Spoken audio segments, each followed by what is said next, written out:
चोलिए में रंग साला चोलिए में रंग साला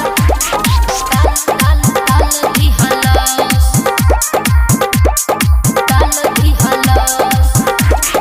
घूमे खाती गइलो यादव जी के सालाने में देखनी उ रंग ढालत रहे तोर सामानी में घूमे खाती गइलो यादव जी के सालाने में देखनी उ रंग ढालत रहे तोर सामानी में कोरबा में चापी गाल काटली हलस हमरा चोलिए में रंग साला डाल दी हलस आ देहिया में अपना उ साटली हलस हमरा चोलिए में रंग साला डाल दी हलस चोलिए में रंग साला चोलिए में रंग साला डाल दी हलस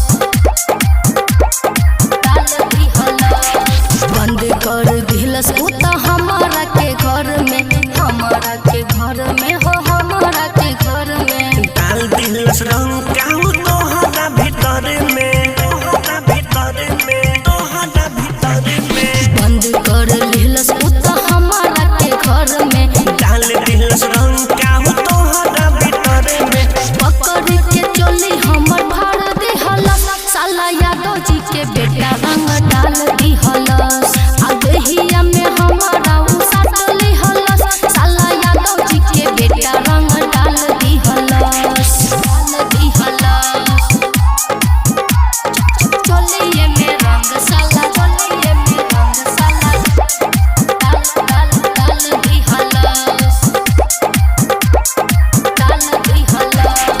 होलिए में दारू पी के बारे पगलाइल नीरज प्रभात छोटू से मारू तू रंगाइल होलिए में दारू पी के बारे पगलाइल नीरज प्रभात छोटू से